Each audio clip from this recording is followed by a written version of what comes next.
All right, so we're going to talk about sexuality or sexual orientation. When you talk about this topic, you have to be clear what question about it you're addressing. And this is something that Mohr makes a good distinction specifically between these two. But I've added a couple more. So here are 4 distinct questions, although your answer to one might affect your answer to one of the others, to ask about sexual orientation.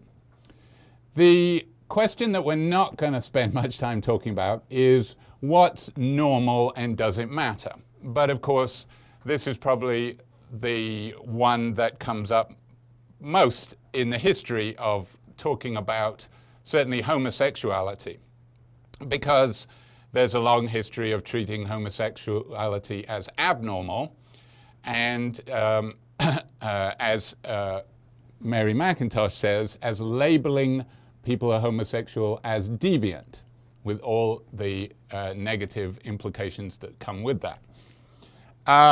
So there's ethical issues that come up with this. Is it immoral to have same-sex sex? You know, I would have said nowadays that was much less of a concern, but of course we're in the middle of a massive backlash. So maybe that question will start being addressed again. But the only way we're going to address this question is in MacIntosh. And notice that MacIntosh wrote her article in 1968. That article is as old as me. So that tells you, well, it tells you how long the idea that homosexuality is a condition has been resisted. Now, of course, I would hope that younger generations have never encountered this idea that literally homosexuality is a psychological disorder. But that used to be true. It used to be included in the lists of psychological disorders. There used to be psychological treatment for it, and not just religious treatment for it, as you know, conversion therapy, which is banned in some states now. Anyway, it used to be the case that you could get electroconvulsive therapy for homosexuality. This happened to the great rock singer Lou Reed. Was in his teen years given ECT because his parents suspected him of being gay. So MacIntosh is writing when it's still the case that homosexuality is regarded as a condition. She refers at the very end of her article to research by Evelyn Hooker, who is, if there's one person who is most responsible for removing homosexuality as a psychological condition, and so that it's no longer in the list of disorders in the DSM, it's Evelyn Hooker. Now, of course, it's never one person, and she had a huge amount of gay activists behind her, but she did a very good study where she showed that all the so-called experts on homosexuality, because if it is a psychological condition, there are going to be experts on it, just as you know there are experts on autism or psychopathy or whatever is in the DSM. So there were self-ascribed experts on homosexuality who claimed to be able to identify who would be homosexual just from a list of questionnaires that didn't talk about their sexuality. So the idea was that you know, homosexuality was had this influence on other parts of your personality so that it could be detected without even asking you questions about who you wanted to have sex with. Turned out that these so-called experts were worse than random. If you'd randomly sorted these piles of questionnaires into gay and straight, you would have done better than the experts did, who confidently said, oh, this person's gay, oh, this person's straight, and just got it completely wrong. So that helped tip the scale against this idea that homosexuality is a psychological condition.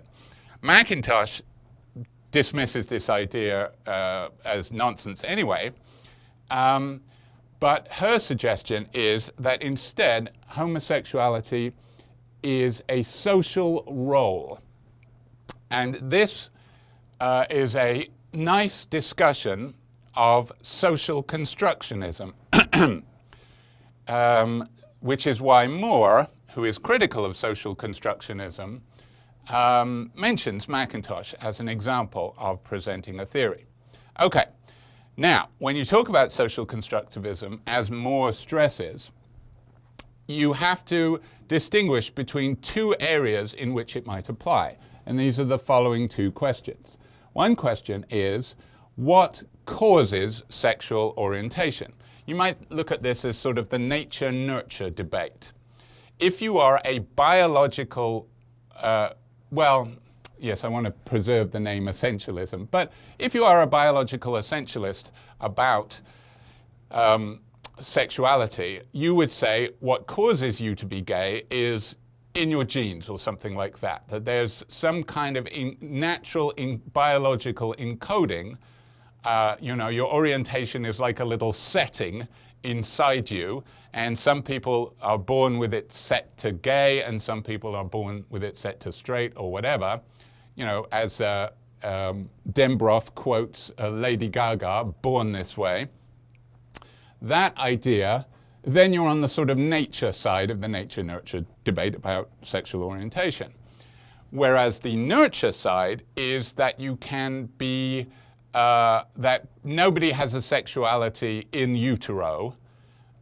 They are conditioned one way or the other by what they're exposed to. And of course, it's interesting that this debate becomes somewhat political, because it tends to be someone like Mohr would point out that it's sort of religious conservatives tend to be on the nurture side, and they tend to say this is why we've got to protect children from, you know, reading about gay penguins in their children's books, because that will turn the children gay. They believe that, you know, you're born normal, but you can be perverted into homosexuality through cultural influences. Now, so it tends to be nowadays that the idea that you're born this way is sort of empowering pro-gay view, because it suggests that, you know, you can't blame me for the way I am. You can't say that in some sense I chose this, or in some sense I was corrupted. This is just the way I am.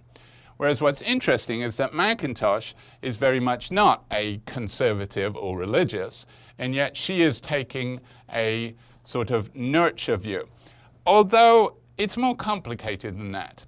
It doesn't seem to be. Mohr interprets her as having a nurture view, specifically labeling. So Mohr interprets MacIntosh as saying that what makes you gay or straight is being labeled as such. And that sort of, so you have this sort of label attached to you by culture, and then that affects your behavior going forward and you've sort of internalized this label.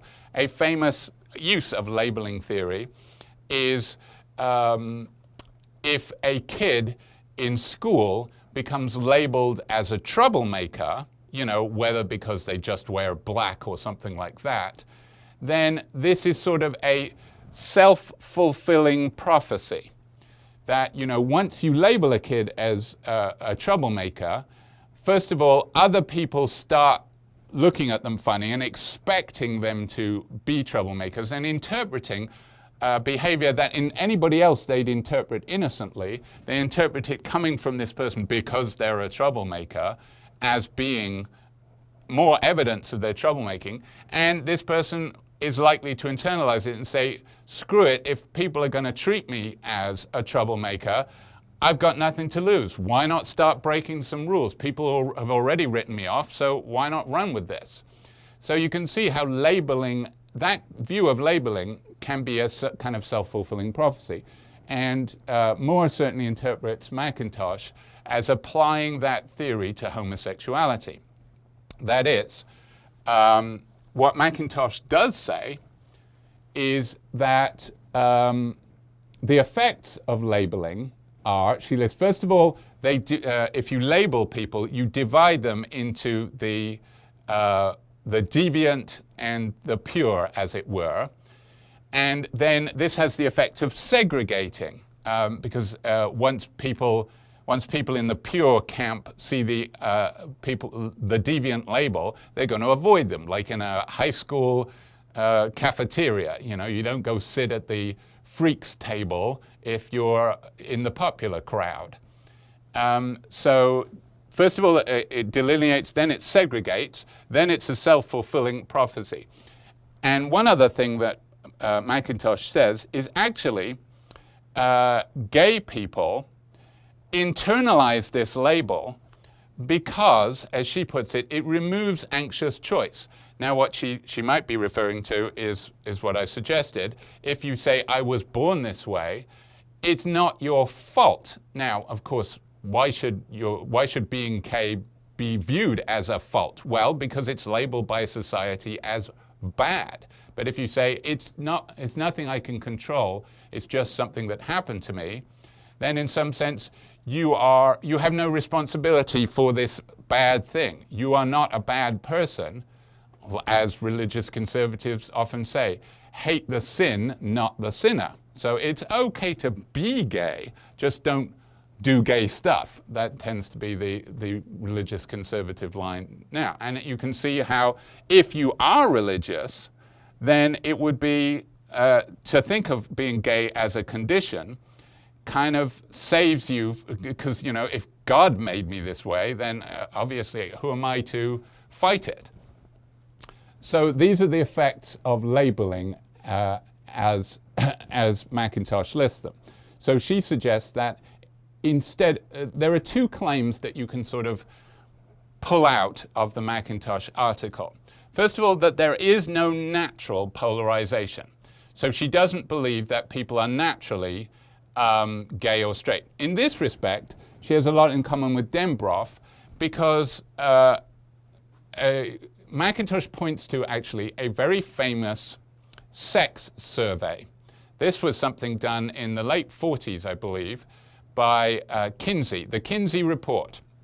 The Kinsey report just, shocked Americans, mid-century Americans, because it was a behavioral, non-judgmental report of sexual behavior, and it apparently showed that there was actually a fairly significant proportion of the population who had dabbled in same-sex sex. It wasn't like everybody wouldn't consider having same-sex sex. They were just, and also what it showed is that it didn't seem true to say that there were just straight people and gay people, because there was all this sort of range in between. He had this sort of ranking scheme that you can see in the charts in the MacIntosh article of frequency of same-sex interaction. So you had, like, on one extreme, like, never had sex with people of the same sex. Then you'd have mostly had sex, opposite sex, but a few, in college, that one time in band camp, you'd experimented, and then, to, like, predominantly gay, but some opposite sex to exclusively same sex.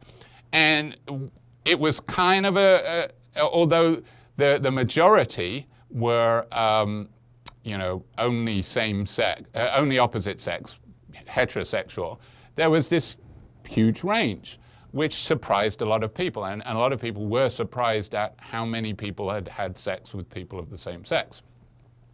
So, MacIntosh is using the data that Kinsey acquired to test her theory that homosexuality is a social role that acts as a label. So, in other words, if people get labeled homosexuality, that's going to affect their behavior. So she's denying that people are, in some sense, naturally gay, that some people are born straight, some people are born gay. If that was the case, she said, you would just get, like the majority purely heterosexual, and then what was left over purely homosexual. And then, of course, nowadays we would say, well, the ones in between are bi, but that wasn't really considered a sort of viable option back in those days. But she also compares the difference between the female data and the male data. And the importance of this is that homosexuality as a negative label was, at the time she was writing, almost exclusively male. That is, people didn't think about lesbians. People didn't think about lesbians. People didn't, if they thought about lesbians, they didn't really care about lesbianism. This lesbianism has long been kind of less talked about. Queen Victoria, for example, refused to believe that lesbians actually existed. Literally said, no, there's no such thing.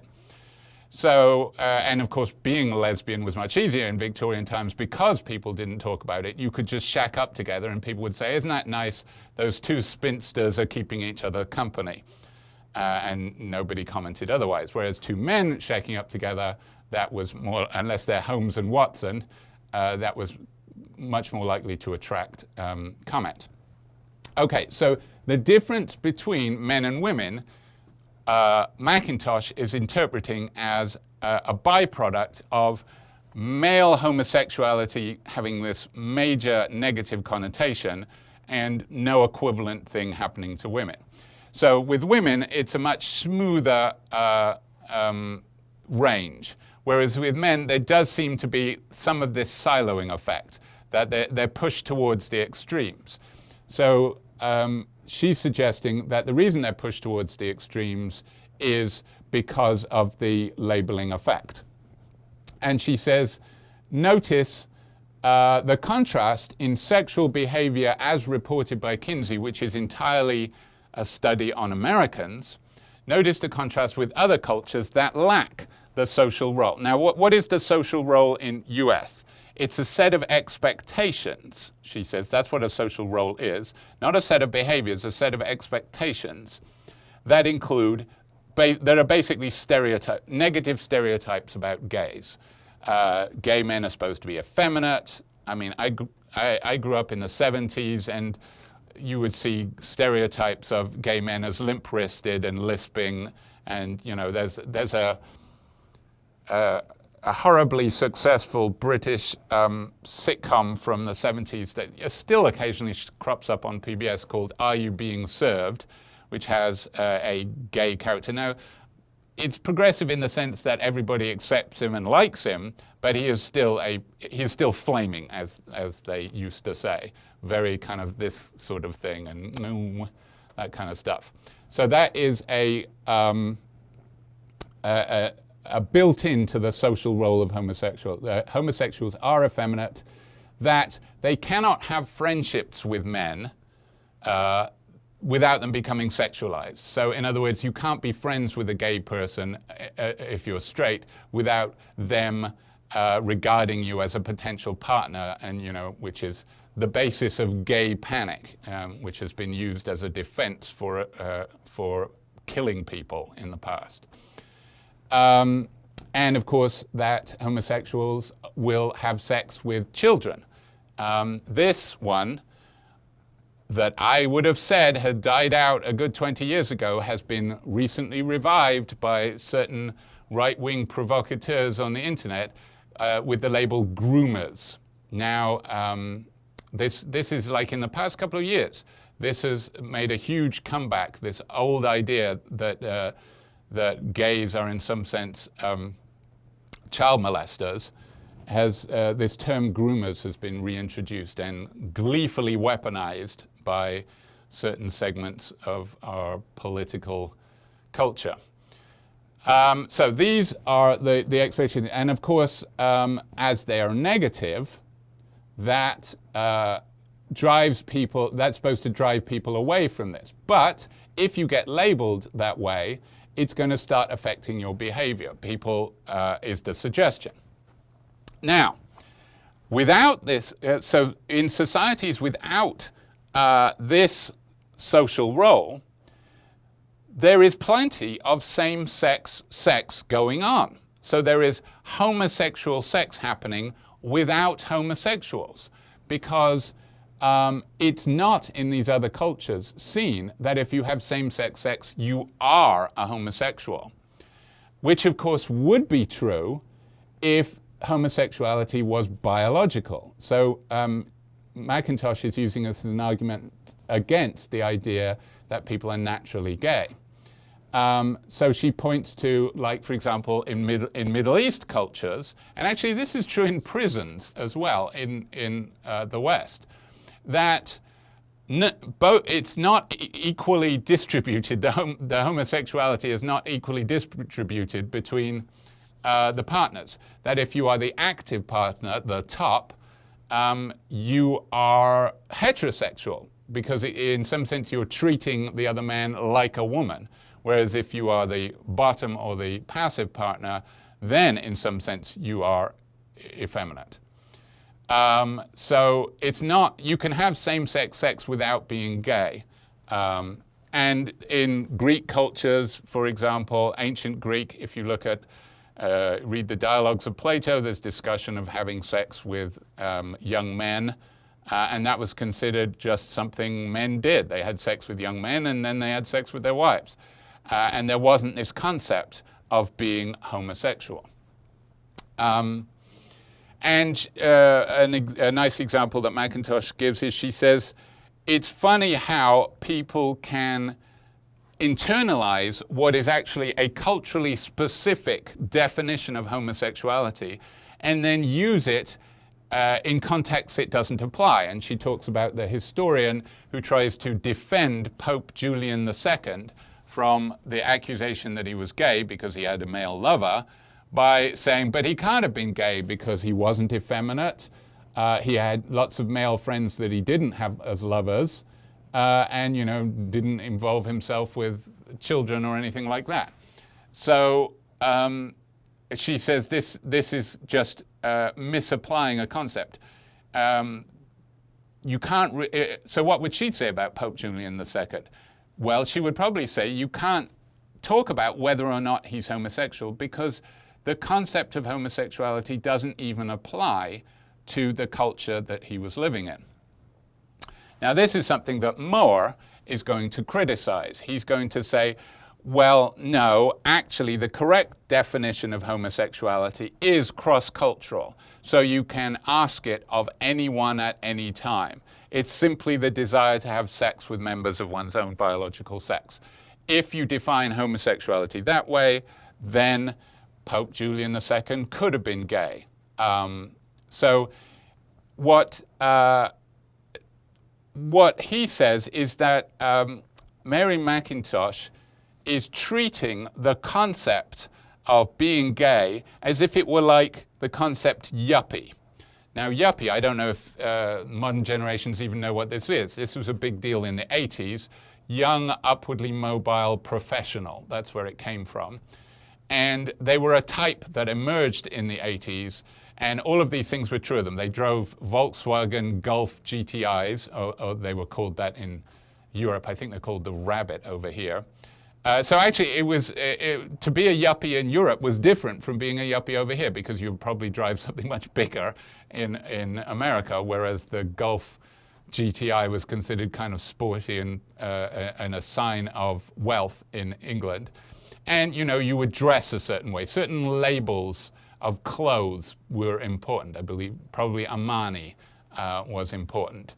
And you had a certain profession. You talked a lot about making money. So all of these things were true, and if you checked all the boxes, then you were a yuppie. So now that seems pretty clearly to be a social role and very culturally specific. So it makes no sense to ask of, Socrates, was Socrates a yuppie? Well, of course he wasn't, because you couldn't be. That was not a culture in which you could be a young, upwardly mobile professional. Of course, he wouldn't be because he wasn't young, but I guess he was at some point. Anyway, he says if you think of homosexuality as that way, then sure, you can't discuss whether or not Pope Julian II was gay. But that's a misunderstanding of what homosexuality is. It's this. Now, we'll get back to that in a second, but it's worth noting I've numbered the things that Dembroff would reject about Mohr's definition. First of all, Mohr defines it in terms of desire, and Dembroff has reasons for saying that defining sexual orientation in terms of desire is mistaken. Another thing this definition does is it makes it so that it's same-sex. So in other words, it incorporates a description of the sex of the person to whom the sexual orientation is being applied. So in other words, merely knowing who you want to have sex with is not enough to tell someone's sexual orientation, according to this definition. You have to know their sex too to see if they're the same. Whereas that is something that is stripped away from the definition of sexual orientation that Dembroff is pushing, that they call bidimensional dispositionalism. So desire is wrong, one's own should be removed, and biological sex. Well, Dembroff is not, doesn't want to rule out of court the idea that sex could be biological, although they argue elsewhere that sex is not biological, but they want their definition of sexual orientation to be open to people so that they could apply it even if they believe in biological essentialism about sex. But the main problem they would have with this is that it doesn't mention gender. And that is, so for example, the current sexual orientation categories, homosexual, heterosexual, have the following problems, according to Dembroff. That they assume binaries, that you are either same-sex or opposite sex. Well, what about intersex? That is neither same nor, that's not the same, but it's not opposite. And what about trans people? What sex are you going to count them as? Also, the different people who talk about this disagree about whether or not it is same-sex, homosexual is same-sex attraction or same-gender attraction. Now, that's, of course, something we've discussed in previous, the distinction between them. But what Dembroff works under is, Dembroff says, let's treat sex as male-female and gender as man-woman, and they don't necessarily track. Gender, sex is, even by people trans-friendly, can usually be determined as biological, and gender can be usually determined as cultural. Although radicals say that they're both constructed, and conservatives say that they're both biological. There's a large middle ground that treat them as different. So, but anyway, some people say you're homosexual if you're attracted to the same gender. Some people say, no, it's got to be biological sex. This is called bidimensional dispositionalism because it can be sex or gender attraction. Dembroff wants to leave it open. Either could be part of sexual orientation. And we'll get to ideal conditions in a second. But just worth noting that Mohr's definition is part of the problem, according to Dembroff's discussion. Let's go back to the questions. Okay, so we were looking at the first one, what's normal, does it matter?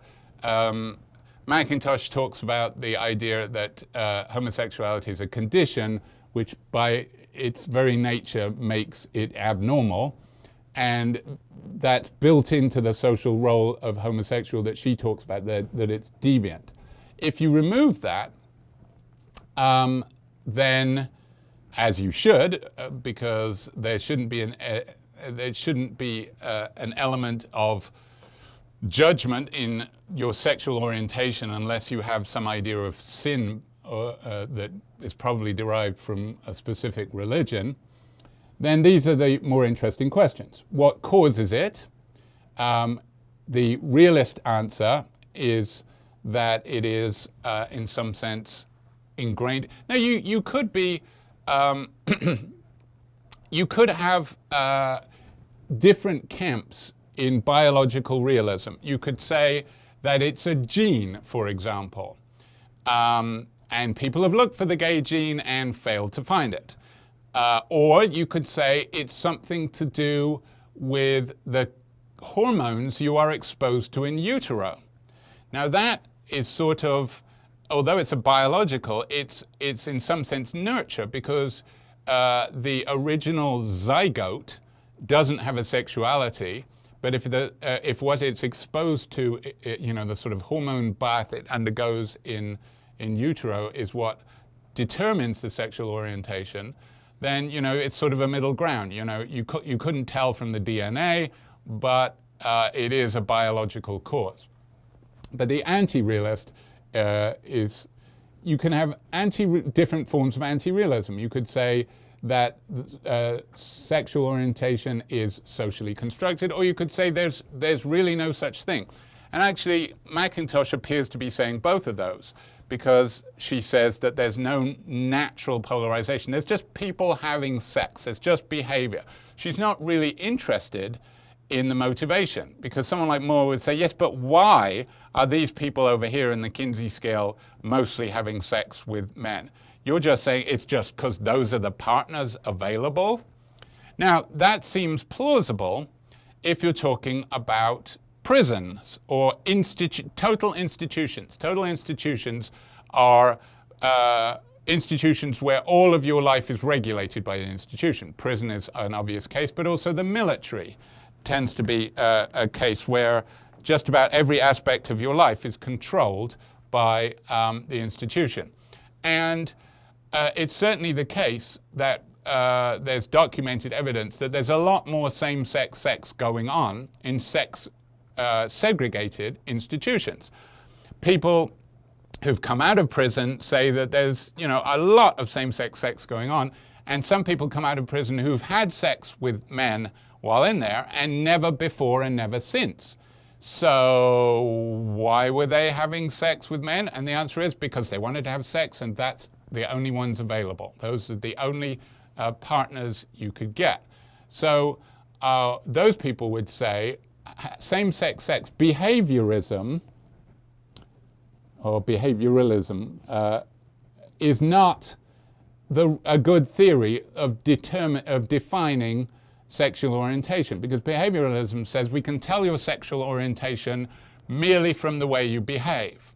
So that would seem to suggest that if you see these people in prison having sex with same sex, they're gay. Now, of course, once they come out, they don't have sex with men. Have they changed? What would a behaviorist say? It depends on what other factors are built into their concept. If what's built into their concept is that it never changes, then it's hard to know. It's hard to label those people. You'd have to say that they're bisexual, I guess.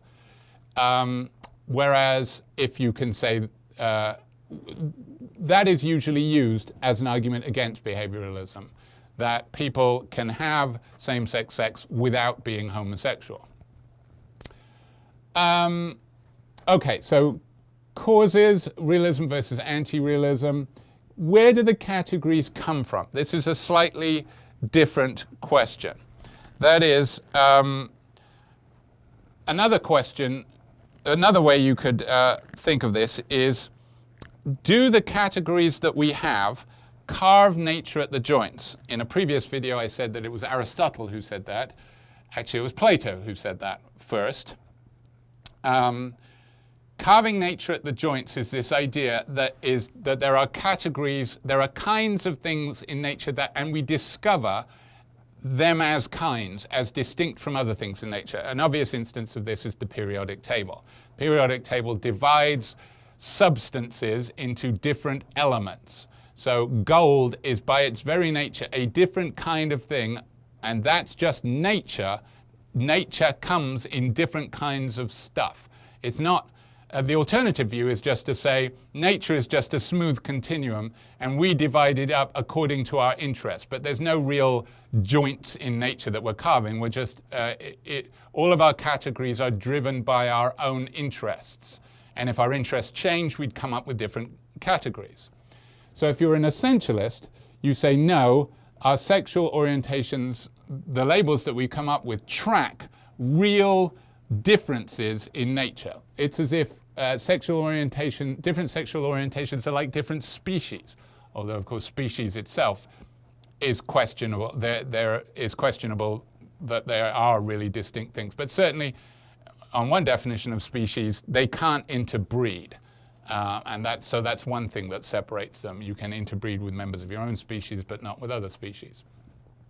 So essentialists would say there really is this difference in nature, and anti-essentialist says no, in some sense the categories are our own inventions and they suit our needs. And of course, so an upshot of anti-essentialism is to say is that when our needs and interests change, the categories change. And you can't talk about one culture's categories being the right ones and another culture's being the wrong ones, because they're suited to their own needs. So they're right for that setting, and these other ones are right for this setting, and there's no overarching right notion. So anti-essentialism leads to relativism, that you can't say that there is an absolute definition of sexual orientation. Clearly, Mohr rejects that and says, no, there's one that applies to all, in fact, not just all humans, all animals. You can talk about gay penguins, you can talk about homosexuality across the animal kingdom. If you fit this definition, then you're gay, and it doesn't have anything to do with your culture. And he says, now, yeah, I might as well finish up with Mohr. Mohr does make a concession to anti-realism. Now, remember, anti-realism is about the cause of your orientation. Mohr believes that what causes your orientation is biological. You're just born. Some people are born with urges to have same-sex sex. Some people are born with urges to have opposite-sex sex. And it's just encoded in you somehow that we'll eventually discover. Notice that actually, that's a point MacIntosh says, one of the side effects of viewing homosexuality as a condition is that it has driven a search for what she calls etiology, which means a look for a cause. So she would criticize Mohr as saying, you've still internalized this idea that homosexuality is a condition and you're looking for a cause. When in fact, it's a means of social control. The label homosexuality is being used to undermine or control certain people. Certainly, that's what's happening with the use of groomers. And actually, pedophiles is another label. If you want to neutralize somebody as a cultural force, label them a pedophile, label them a groomer, then they are deviant. Everything about them is abhorrent. We don't listen to them. They are cut off from having any influence over the rest of society. So that's a clear use of social control. Now, what Mohr suggests is it could be a little bit complicated. And he talks about an example of zoo gorillas. So gorillas raised in zoos, he says, I don't know if this is true, but he says it,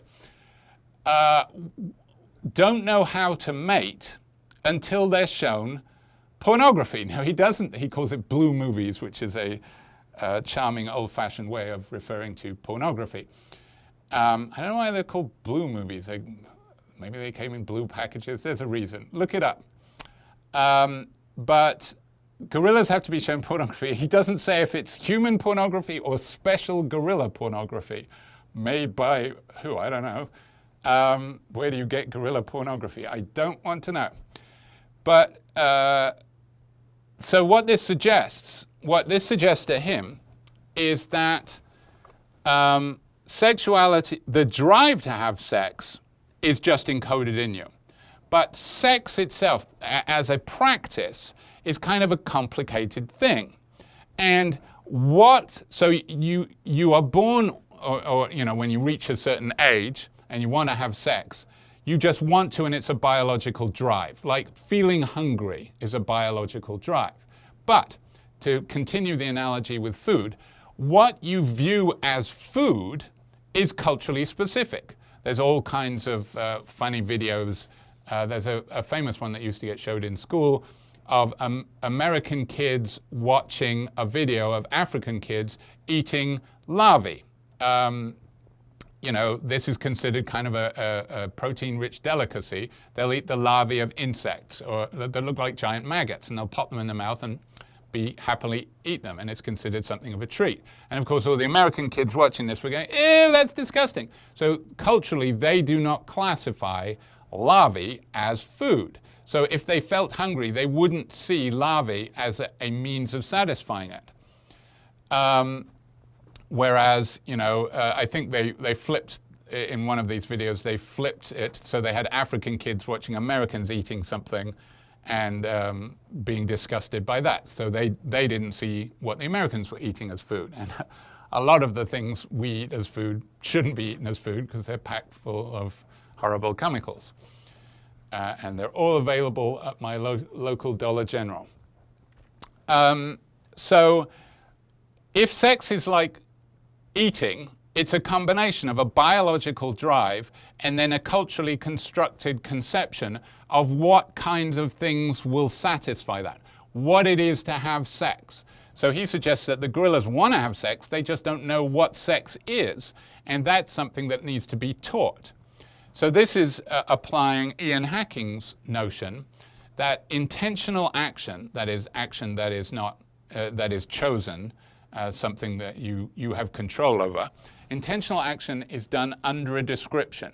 So you can only do something intentional if you have a concept of what it is you're doing. You can only play tennis if you understand what tennis is. That's and all actions are like that. You can only have sex if you have a conception of what sex is. And conceptions are provided by our culture. So he suggests that maybe that's the only way in which social construction plays a role. Our notions of what count as sex, in Victorian times, it's all missionary position or whatever, supposedly. Whereas, in India with the Kama Sutra, everything possible, all kinds of sex positions, it's all relative to your culture. So he allows that much. Then there's a discussion in Mohr where he talks about fine-textured nominalism. Fine-textured nominalism is the idea that the concept of is this idea that you can't talk about Pope Julian II being homosexual because homosexual, or you can't apply our concept of homosexuality to Pope Julian II because they're culturally specific. And he calls that fine-textured nominalism. You could think of it as saying that homosexual is a thick concept. In other words, there's a lot packed into that. And by analogy with hippie, the thick concept of hippie would include all of these very specific details like originated, common in San Francisco, requires listening to this kind of music. You have to, regard Janis Joplin as a god. These kind of things, very specific. And if you don't have all of these features, like always smelling of patchouli, that kind of stuff, you can't be a hippie. That would be if hippie was a thick concept. And he says the people like McIntosh are making homosexual too thick. Whereas there's a thin concept of hippie. So on the thick concept of hippie, you couldn't say Jesus was a hippie, because obviously he had no, he didn't know anything about Janis Joplin, and who knows if patchouli was available in Palestine.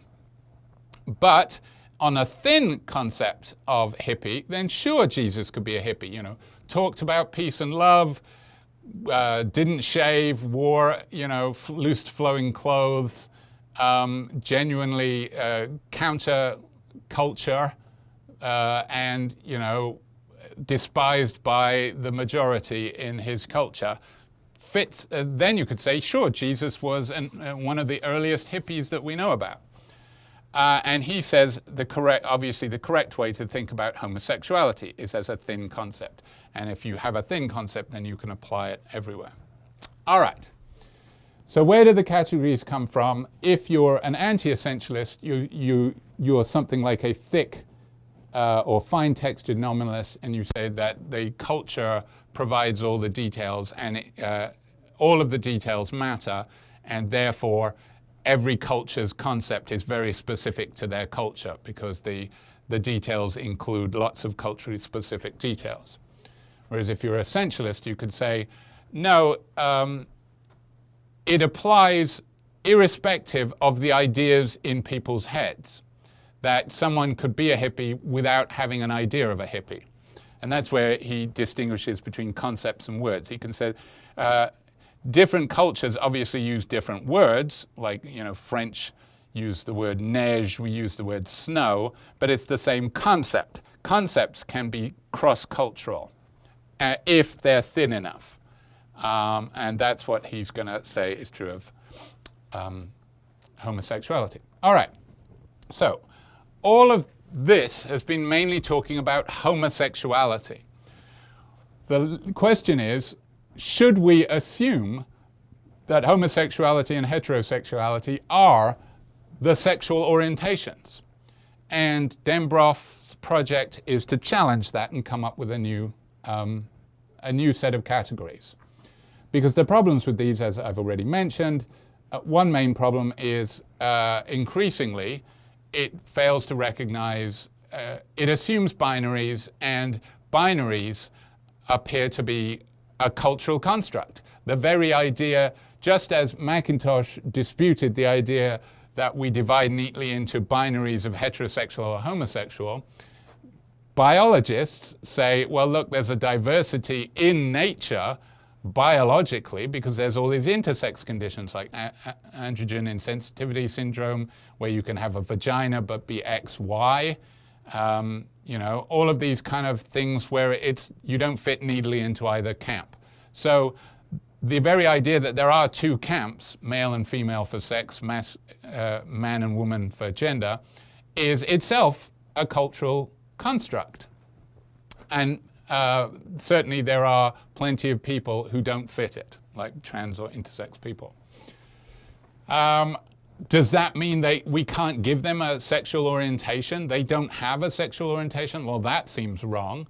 We've got a sexual orientation should be something that every human being could have. So the purposes of what she calls, sorry, I keep saying she, what they call their engineering project is to clarify the application criteria. That is, be specific how to work out a sexual orientation for anyone. So clarify those application criteria. And then you have to ask, well, what are the correct application criteria? Is it depending on their behavior? Is it depending on their dispositions? Is it depending on their desires? Dembroff lands with dispositions, as we shall see. Follow the current research. What does the current research say about sexual orientation? We want to be up to date on research that was unavailable to people writing in earlier times. And here's something that will set off red flags amongst conservatives. What part of the project, Dembroff's project, is to normalize or at least destigmatize queer orientations. That is, cis heteronormativity is wrong.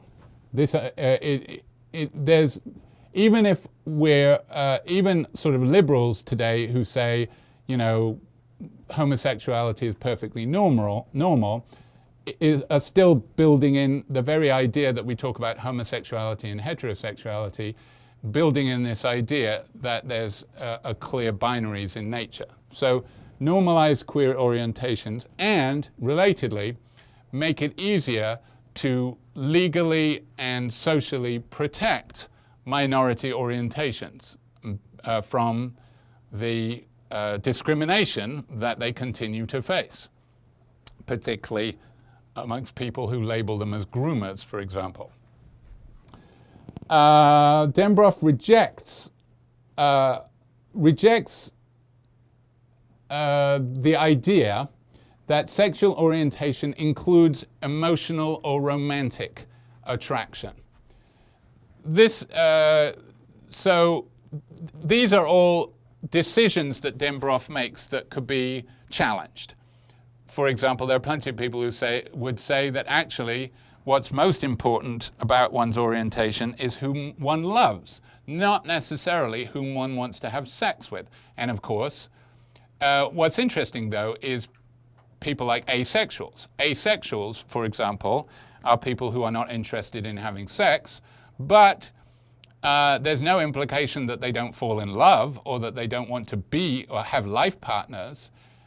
So they can say that they have romantic feelings for sure. But what Dembroff says is, that's not really how sexual orientation has traditionally been used. So Dembroff says what they're doing is sort of a combination of not being too radical, because you could just sort of wipe the board and say, I'm going to come up with entirely new categories. I'm going to talk about this thing, sexual orientation. It's going to be an entirely new way of dividing people up, nothing to do with the past. And Dembroff doesn't want to do that. They want to take the current categories we use and improve them.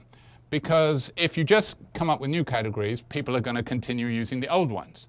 So what you have to do is say, no, okay, there's something right about sexual orientation is a thing. It's just you've misconceived what it is, and you categorize people wrongly. So let's fix that. Let's not throw out the baby with the bathwater. There is something out there that really is sexual orientation, whether it's real in the sense of biological or really experienced by people. Dembroff, I'm sure, sides with the latter, but certainly it's not something that each person makes up.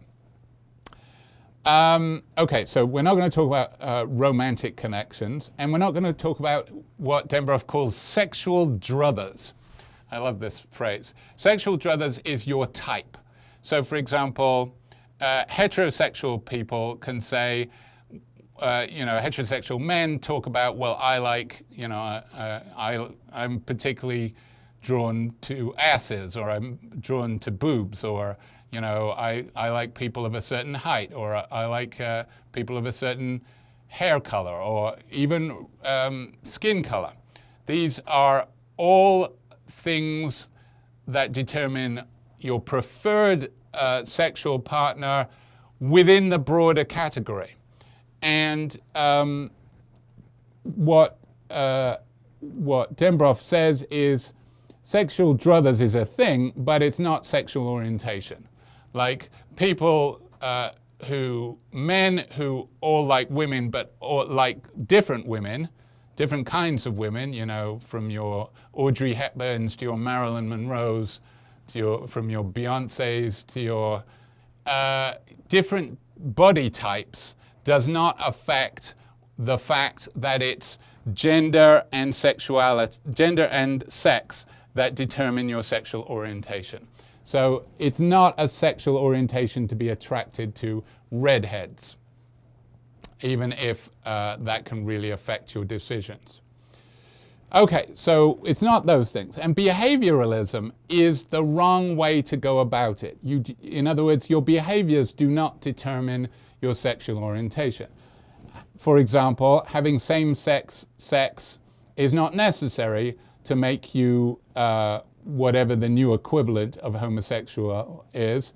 For example, Dembroff gives the example of Bishop Gene Robinson, who came out as gay but got married to a woman because gay marriage was not allowed in his religion. So yet he regarded himself as gay, and we're going to say yes, he was, or whatever the nearest equivalent under bidimensional dispositionalism is. So having same-sex sex was not necessary for him to be gay. He never had it, but he was still gay. It's not sufficient. That is, having same-sex sex does not make you gay. Think of the people in prison or prostitutes who will have same-sex sex without them being gay. Now, there's a little bit of a tension in Dembroff, because at the same time, Dembroff wants to say you can be, in some sense, the equivalent of gay, or you can be the equivalent of heterosexual if you have desires to have sex with cis women that are not necessarily sexual. That is, you're motivated to have sex with cis women out of curiosity, then that counts as having a cis women-directed sexual orientation. Well then what if your motivation is money? What if your motivation to have sex with cis women is that they pay better, for example? Does that make your sexual orientation directed towards cis women? I think that's a problematic area, and certainly an area in which you could challenge Dembroff's account. So here they're saying just because you have same-sex sex doesn't mean that your sexual orientation is towards the people you have sex with. But what if you have to have a disposition to have sex with them? It's not just that you do have sex with them, you have to have a disposition. But the disposition, Dembroff says, doesn't have to be caused by sexual desire. It's just, in some sense, so what is a disposition? All right, so Dembroff's view is between behavioralism and desire. We saw that Mohr, everybody more or less rejects behavioralism, saying, although here's an argument in favor of behavioralism and opposed to a desire theory. What if someone says, oh no, I'm straight, and then they keep having sex with people of the same sex? I think most of us would say, no, you're gay. Your behavior speaks, actions speak louder than words, as it were. There's an old Onion. Everybody knows the Onion. It's a humor magazine. There's an old Onion headline that says, "Why do all these homosexuals keep sucking my cock?"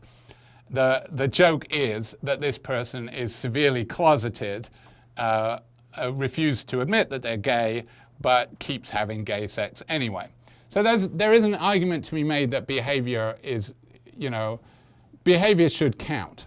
And certainly Dembroff actually says that there's something right about behavioralism, that behavior counts. And also, one of the reasons Dembroff rejects desire-based accounts is that internalizes sexual orientation, which means that social science can't really study sexual orientation because it's entirely in your head.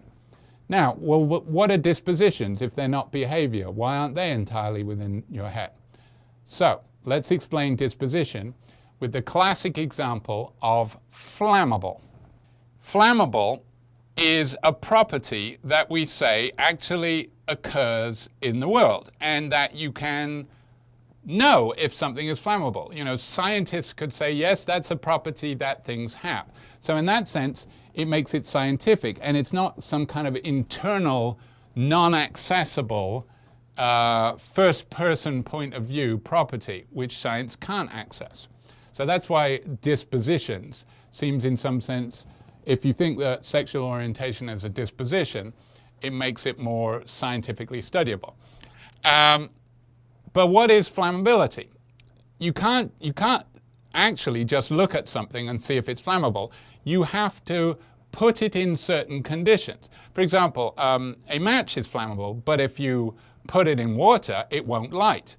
So does that mean that it isn't flammable? Is the match flammable or isn't it? And the answer is, what makes it flammable is if it behaves a certain way, that's the behavioral element, in certain conditions. So you have to add to behavioralism the key conditions. And that will solve the problem of prostitutes being, say, their sex activity as prostitutes determining their sexual orientation. It doesn't, because these are not the right circumstances. These are unusual circumstances. If you put them in normal circumstances, then their behavior will indicate what sexuality they are. Okay, well, what are the right conditions to tell what someone's orientation is? Are they ideal? And here's where Dembroff can say, this is where current research can undermine this idea that ideal circumstances are the right ones to determine one's sexual orientation. Because what is ideal? Maybe ideal is being put in the, in a kind of orgy situation where there's just a huge range of sexual partners just ready to go, and then we say, okay, we want to work out this person's orientation by putting them in this situation and seeing who they go towards. And Dembroff says, no, that wouldn't work because of these two principles. The satisfaction principle is the principle that actually your desire to have sex goes down with too great a diversity of sex partners. It's apparently a real phenomenon that if there's too much opportunity, then you'll sort of shut down. I mean, I'm sure that happens to many people at orgies. You'd have to ask people from Hollywood. Adaptation is sort of the opposite, that your desire goes up when there's a wide variety of available partners. But then it sounds like, but are you really that sexually active, or is this just a feature of abnormal situation? So the ideal conditions of being able to have sex with anybody at any time appears to also be abnormal and not the right circumstances to judge what your real dispositions are. So Dembroff tries to come up with what would be the real determinants of the right conditions. And Dembroff suggests, first of all, the attraction has to be because of sex gender. So in other words, if you were in sort of an orgy situation, then you would probably prejudice your druthers. You would say, okay, well, I could have sex with anyone. Well, I'm only going to have sex with my ideal people. But that doesn't really determine your sexual orientation. Your sexual orientation is by sex or gender. So it has to be that your attraction is because of the sex or gender in these situations, not because of, your druthers or whatever. There has to be conditions of reasonable diversity, that there's a reasonably range of different people. So in other words, not in these total institutions like prisons, where there isn't a reasonable diversity and where people could have sex with, the same sex, whereas they wouldn't outside the prison. And finally, that you're both willing, you are ready to have sex, and able. You're not paralyzed or you're not incapacitated with drinks or narcotics. Those have to be the conditions. So in those conditions, your behavior will be what determines your sexual orientation, not your desires. And here's the reasons for rejecting a desire-based account. As I said, one of them is that it complicates the political goals. I think complicates as well as social, as well as making it not amenable to scientific study, that's one thing, but also it complicates this purpose. Now that's not something that's going to worry anyone who's conservative and not interested in normalizing queer orientations. But certainly that's one of Dembroff's reasons for rejecting desire-based account. Now the other one I've already mentioned, it rules out curiosity as a motivation. That is, a desire-based account says your reason for having sex has to be sexual desire. Whereas Dembroff says, no, I think curiosity, if you are drawn to have sex with, say, cis women out of curiosity, then that counts as part of sexual orientation. And I'm not sure I agree on that point, but I think reasonable people can argue about this. And the desires by themselves are not indicators. And this is a different prison point. It might be that you could characterize in prison, like, for example, why are people having sex in prison? Well, a lot of it is because they're being raped. But why are people having consensual? Let's assume consensual same-sex sex happens in prison. Why is that happening amongst people who say that they're straight and in fact act straight outside? Well, probably because they want to have sex. So if we want to say a desire-based account, it seems like you would say, well, in that situation, they're desiring to have sex with someone, with another man. So, that would seem to indicate that if you define sexuality according to desires, then that would fit the old category of homosexuality. Now, old category, because Dembroff's account is what they call bidimensional dispositionalism. It's called bidimensional because you can be attracted in two dimensions according to sexual attraction and gender attraction. Here's the definition. It's on page 18. A person, this is such a philosophy speak. This is how analytic philosophy is, to its credit and the opposite. A person S's sexual orientation is grounded in that person's dispositions to engage in sexual behaviors under the ordinary conditions for these dispositions. So not prisons, not orgies, whatever. And which sexual orientation S has, which of the categories, is grounded in what sexes and genders of person S is disposed to sexually engage under these conditions. So, to work out a person's orientation, we put them in these situations and see who they have sex with.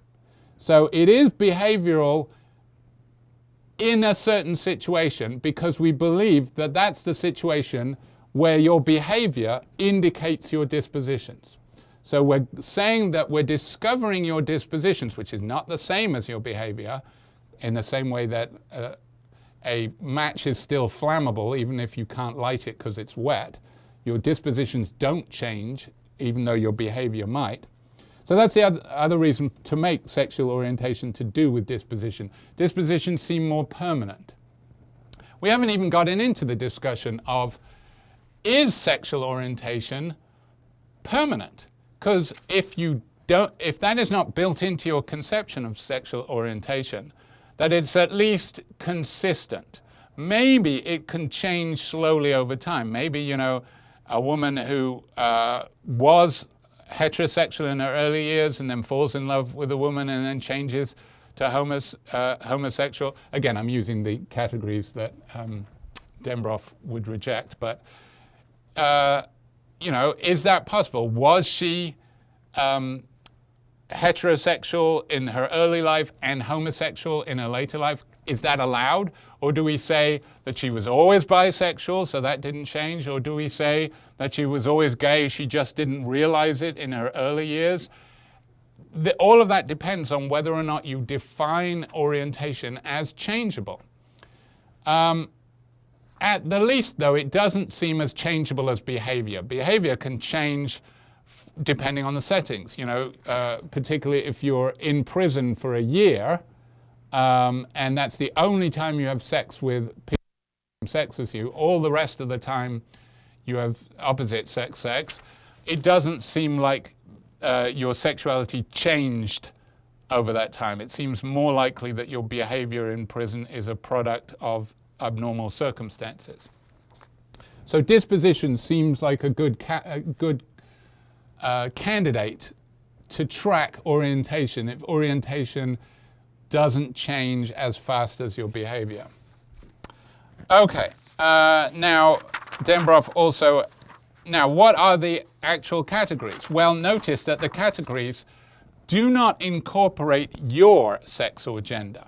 So there's no such idea as homosexual, because the idea of homosexual, you can only say someone is homosexual by incorporating their sex. It's the same the sex of the person that they have sex with has to be the same as their own. Whereas Dembroff's definition is just defined by the person they want to have sex with. So a man and a woman, assuming that there are such things, but a man and a woman who want to have sex with the same kind of partner have the same sexuality according to this, because it's determined entirely by the target of your disposition, by who you want to have sex with. That determines your sexuality, and it has nothing to do with yours. So this idea helps to facilitate the protections. Dembroff gives this interesting example, quoting Chief Justice John Roberts, saying that maybe it's just pure sex discrimination to say that we can discriminate against homosexuals, because let's say a homosexual man wants to have sex with a man, a heterosexual woman wants to have sex with a man. If you're discriminating against a homosexual man but not the heterosexual woman, it seems to be sex-based discrimination. You're discriminating against that man because he's a man.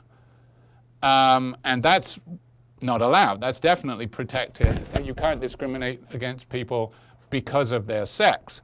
Whereas certainly conservatives want to say that it should be permissible to discriminate against them because of their sexual orientation. That's not protected in law. That doesn't have a history of being protected in law the same way as sex discrimination is outlawed. Whereas one upshot of Dembroff's new version of sexual orientation is that it seems like if you discriminate against people, you discriminate against a man who wants to have sex with a man where you don't discriminate against a woman who wants to have sex with a man, that's entirely sex-based because they would have the same sexual orientation.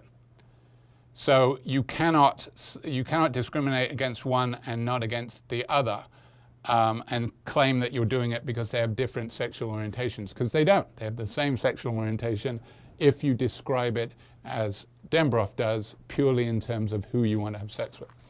So that's the implication. So here in the final summary of their article, they say, first of all, biological essentialism is unlikely. They don't want to rule it out entirely, biological essentialism about sexual orientation.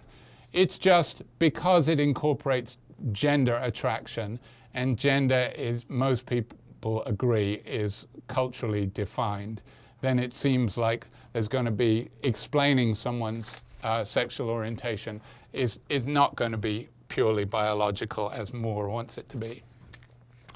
That's one implication of their view. The categories of sexual orientation are not discrete because sex and gender are not discrete. It's a continuum. As we've seen, intersex conditions mean that there's a continuing line. There's not men over here, women over here, and nothing in between. There's a sliding scale. And the same is certainly true of gender.